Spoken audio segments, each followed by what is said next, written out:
Ho ho ho, and welcome back, anime fans, to Ghost in the Cloud, your anime podcast. My name is John, and with me is my co-host, Bridget. Hey! And this week we are doing a special episode on Christmas in Japan. Merry Christmas! Yes, happy holidays to everybody, and before we get into it, as we do every week, we're going to do some anime news. Yeah, news. So this week, Anime News Network has an open survey for the best anime of 2017. We just cast in our votes, and I'm really looking forward to the results. There was a lot of fantastic shows that came out this year. A lot of extra seasons to some older shows that I was very surprised by. So we cast in our votes, and we shared a link to the survey in our episode description. So we want to know, what are your favorite animes of the year? Yeah, let us know. Next week is the last episode of 2017. We will share what we voted for. Up next, our word of the week is holiday. Would you like which to try to pronounce it? Kyujitsu. Yes. Kyujitsu. It sounds like a martial art. The word for Christmas is Chrismatsu, so I was just like, that sounds kind of like a cop-out, and yeah, I'm no trying more to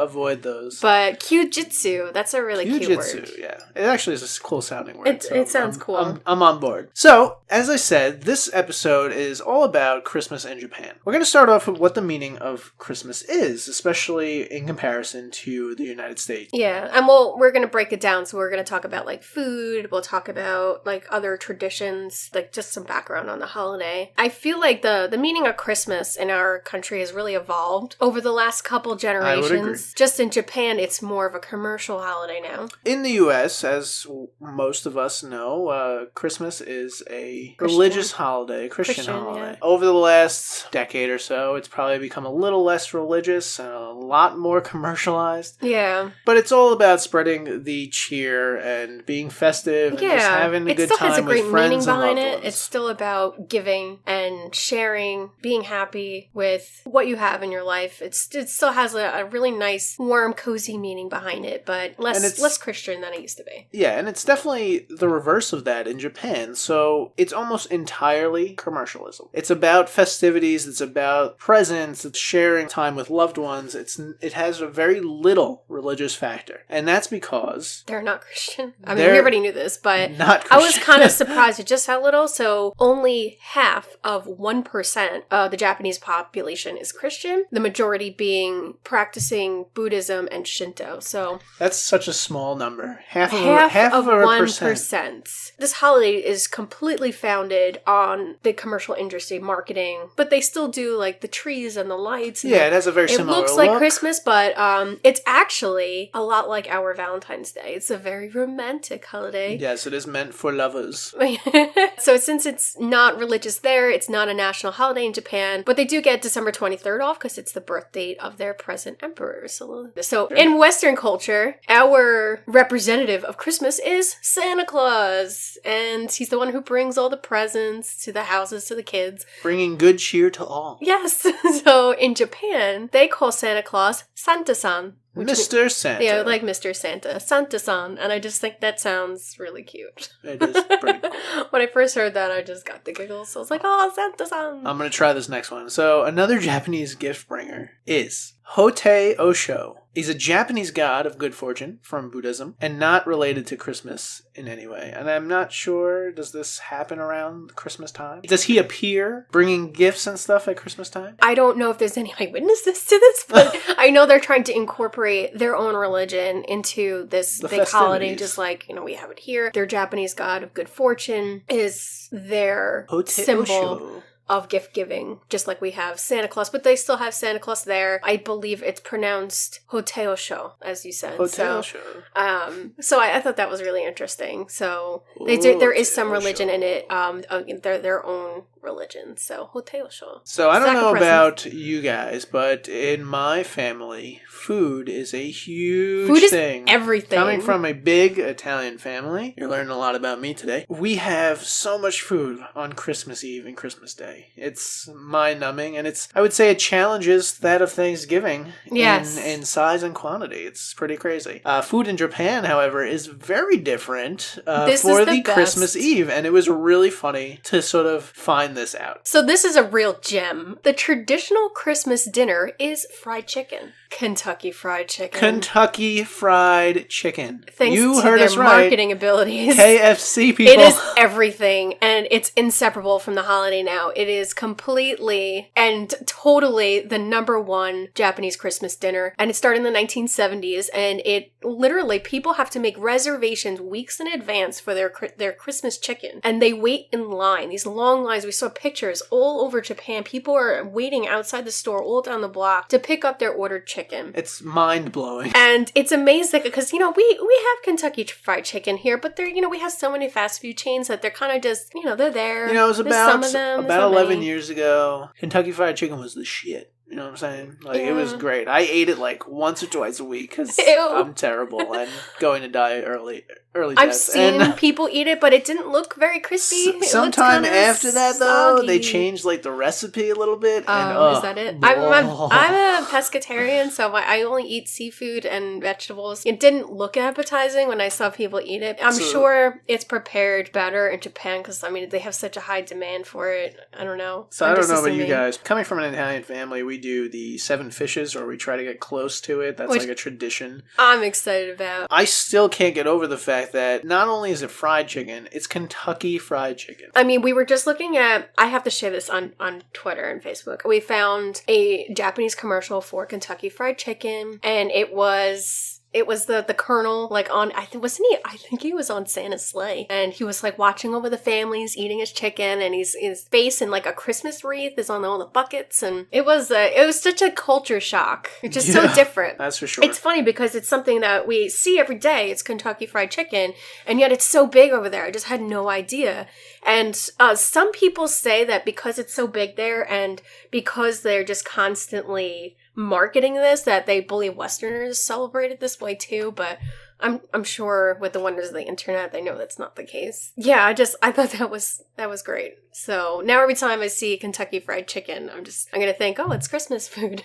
Following dinner is dessert. So dessert for Japan on Christmas Eve, Christmas Day, is considered Christmas cake. And this is essentially a strawberry shortcake. Yeah, it's a pound cake that is layered with a homemade cream. And they have in the center of the cake with the cream, they'll layer some strawberries in there.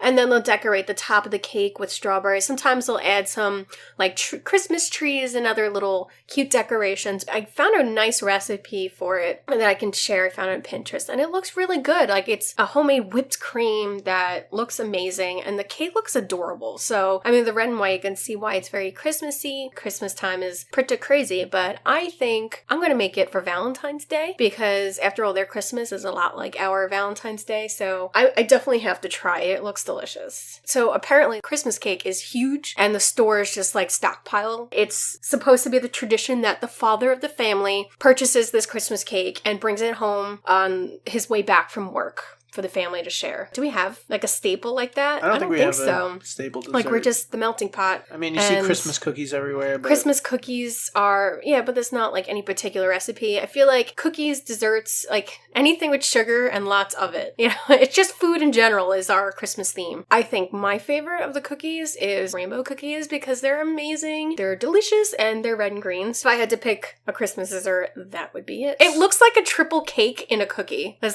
they're layered, they look really involved to make, and you can put jam in there, they're just, I'm sure most people know what rainbow cookies are, and if they can't, you should Google them and you should buy them. That's my traditional Christmas dessert. Again, I feel like our country is a mishmash of everything, so we have a lot of different traditions here. Christmas music, I'm actually looking forward to talking about this. So Christmas music here, there's one song that seems to have taken over Christmas in the United States, and that's Mariah Carey's song, her big hit, All I Want for Christmas Is You. It is so overplayed It started in the 90s, and apparently the first time since it came out in the mid-90s, it has made the top charts again at number 9. And in the office, we decided to play a little game, the Mariah Carey count. It started December 1st, and it went until yesterday, and it was the last business day before the holiday. And we counted, I believe it was 134. That's 134 times that we heard it played in the office since December 1st, 22 days,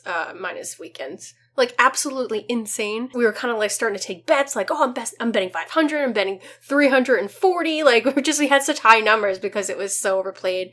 And you know what? I still don't get sick of hearing it. It's so cheerful. Oh, really? But that being said, we still have other like, some more religious, like, classic Christmas music that's still played for the sake of, like, nostalgia. And then we have, some newer, we have, like, Pentatonics make some fantastic Christmas music. So I feel like that's, like, our mix here. But in Japan, Beethoven's Ninth Symphony, Ode to Joy, is very popular. And choirs actually sing it all over the country in German. Which is really impressive. I feel like we just, as a country, we fall behind when it comes to like learning other languages. Feliz Navidad. And other cultures. We and have stuff other, like that. see, we have songs in other languages. Yeah, maybe. I think we just start too late teaching a second language. It should be started at a much earlier age. Usually not till late middle school, early high school. We start learning our second language, and by then it's very difficult. I mean, it has to do with the way our brain develops. So I think that's a fault on the education system. But there's a lot of faults in the education system here, so